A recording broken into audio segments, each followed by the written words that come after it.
压哨绝杀，堪萨斯被淘汰 ，Darren Peterson 大一赛季就此结束。这个绝杀了堪萨斯，即将在甜蜜16强对阵杜克的对手 St. John's 圣约翰大学。这支由一帮复仇者组成的球队究竟是什么来历？大家好，这里是 Telfer， 我们一起来挖掘真实、励志、有趣的篮球文化。你的点赞让我不停更新。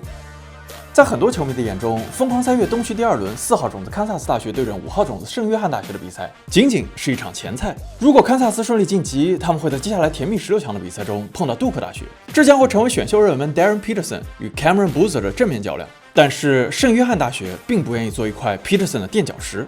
比赛开场，圣约翰大学的 Bryce Hopkins 就与 Darren Peterson 对轰3分，他们各自连续投进2记3分，让双方打出6-6的开局。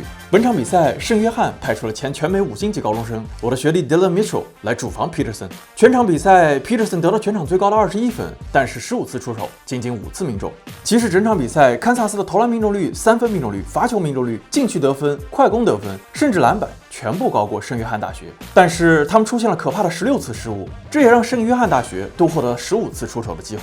下半场还剩8分50秒，圣约翰的领先一度达到14分，然后堪萨斯开启了一波暴风骤雨一般的反攻。最后的4分钟，虽然 Peterson 连续投篮不中，但是圣约翰的球员们抢篮板时卡位的松懈，让堪萨斯连续抢的前场篮板不停追分，也让他们的主教练里克皮蒂诺愤怒不已。比赛还有2分钟，堪萨斯已经将分差追到只有1分。最后3.9秒，双方再次回到同一起跑线，圣约翰后场罚球，而此时整场比赛4投0中的后卫 Dylan Darling 竟然为自己叫了一个高位的背掩护战术。拿到球之后 ，Dylan Darling 直杀篮下，用上篮绝杀了比赛。So we're gonna run a play.But they got fouls to give. And Bells comes up to me and says, run power, which is a high back screen pick and roll. So I walk away. I said, okay, power. I walk away and said, wait a second. He hasn't scored a bucket and he wants to run a play for himself. And I'm thinking as I'm walking, I said, but he's Bells.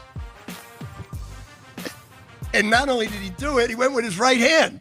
这里皮蒂诺教练口中的 Bells 就是本场比赛完成绝杀的 Dylan Darling。Church Bells 教堂钟是皮蒂诺教练亲自赋予他的绰号。在之前的视频中，我们曾经不止一次说过 ball 特指男性的蛋蛋，而在俚语中 big ball 也就是大蛋，不对，是大胆的意思。去年的季后赛，哈利伯顿在绝杀骑士之后，就曾经做过 big ball dance 的庆祝，而皮蒂诺教练这样形容 Dylan Darling。Dylan Darling, he's got balls as big as church bells. I mean, it's unbelievable. 这不是一场实力悬殊的一下课伤，但在最近30年 NCAA 男篮的历史中，圣约翰大学的男篮校队在篮球名校堪萨斯大学面前不值一提。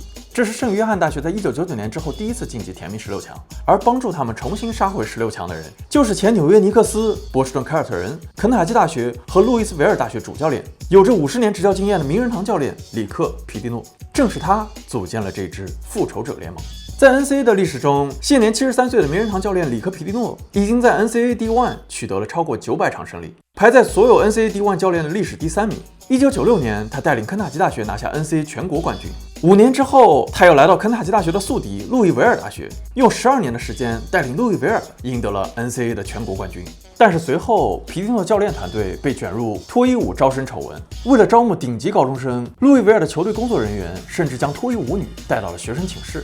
没有任何证据能证明皮蒂诺参与了此次招募，但是他还是被认定为团队监管失职，而路易维尔大学的全国冠军也因此被取消，成为了 NCAA 历史上第一个被取消的全国冠军。这起惊天丑闻并没有太多影响到皮蒂诺教练与他的路易维尔大学。在那之后，他招募了当时并不出名的多诺万·米切尔，将一块璞玉一步步打造成了日后 NBA 的超级巨星。皮蒂诺是一位疯狂的教练，他的疯狂体现在各个细节上。球队的训练量非常恐怖，除了早晨时长45分钟的个人训练，每天还有4小时的全场5对5训练，中间几乎没有任何休息。在5对5训练中，皮蒂诺会站在球馆的高处，像一位橄榄球教练一样，用麦克风指挥着场上的一切。哪怕是下楼的过程中，皮蒂诺看不到场上的任何情况，他还是在不停地指挥球队。当米切尔在训练中出现任何失误或者被一步过掉之后，皮蒂诺时常会要求米切尔在跑步机的最高档位连续跑5分钟。米切尔只能故意从跑步机上摔下来，因为他知道他根本不可能完成。正是这样一位魔鬼教头与他的教练团队释放了米切尔的潜力，帮助米切尔完成了第2次蜕变。但是当米切尔进入 NBA 之后的3个月，皮蒂诺教练又遭遇了第2次危机。美国联邦检方公布，路易维尔存在付费打球的违规行为。检方发现，一名 Adidas 高管向一名5星高中生的家庭承诺，只要这名球员选择路易维尔，他就可以获得10万美元，还能在未来进入职业之后成为 Adidas 签约球员。虽然放在现在，大学生甚至高中生成为品牌的签约球员获得收入已经非常常见，但在当时，这严重违反了 NCAA 关于业余身份的规定。虽然这有可能只是这名 Adidas 高管的个人行为，虽然没有任何证据能表明皮蒂诺教练对此事知情，路易维尔大学还是立刻解除了皮蒂诺的合同。在离开 NCAA 之后，皮蒂诺来到了希腊的职业俱乐部帕纳西纳科斯。3年之后，2020年，他重新回到了 NCAA， 在小联盟 MAAC 的 Iona 大学担任主教练。只用3年时间 ，Iona 从 MAAC 的联盟中游变成联盟第2，又成为联盟冠军，重返疯狂3月。而在带领 Iona 成为联盟冠军，打进疯狂3月之后，3年之期已到，皮蒂诺回到了自己的家乡纽约，成为了圣约翰大学的主教练。圣约翰大学是说唱歌手 J. Cole 的母校。2003年，为了追寻自己的说唱梦 ，J. Cole 放弃了前往自己的梦校乔丹的母校北卡罗来纳大学教堂分校的机会，他离开了自己的家乡北卡，远赴纽约的圣约翰大学。大2的 J. Cole 本来也有机会参加试训，成为一名 walk-on player， 甚至加入圣约翰的校队打球，但是最终因为种种原因未能如愿。本期视频点赞过2万，我就给 J. Cole 专门出一个全网最详细的球员故事。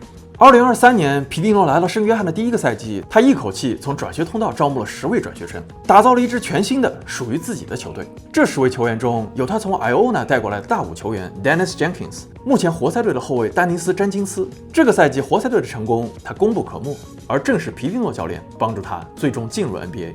同时，这10位球员中还有今天这场比赛圣约翰的主力内线 Zuby Ejiofor， 而他正是从堪萨斯大学转学过来。在今天的比赛中 ，Ejiofor 14投6中，得到全队最高的18分，亲手淘汰了他曾经的母校。第一个赛季，圣约翰在 Big East 联盟仅仅排名第5。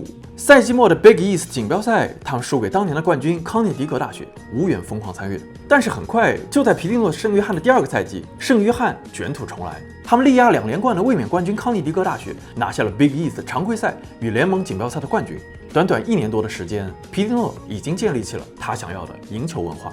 Well, I think when you're 72 years of age and you've coached 50 years and you've coached the Celtics, the Knicks, Kentucky, Louisville, Providence, I think your confidence is established from the players you coach. And certainly we have confidence in our players. Coaches don't win games, players win games. So we had confidence going in that we could recruit the players necessary to win. And also, history repeats itself. If you have the right culture, be it Kentucky or be it Louisville or be it Providence,you're going to turn it around. It's not false confidence.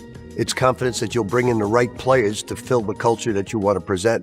然而，作为西区的2号种子，他们在疯狂3月的第2轮被10号种子阿肯色大学以下克上淘汰出局。这个赛季是皮蒂诺教练在圣约翰的第3个赛季。赛季开始前，他又从转学通道招募来了7名球员，这其中就有今天比赛的最大功臣，前4星级高中生，如今大4的 Bryce Hopkins。作为全美前50的明星球员 ，Bryce Hopkins 在高中毕业，加入了皮蒂诺教练死对头约翰卡利帕里教练的肯塔基大学。但是大1赛季，他场均仅仅获得了6.5分钟的上场时间。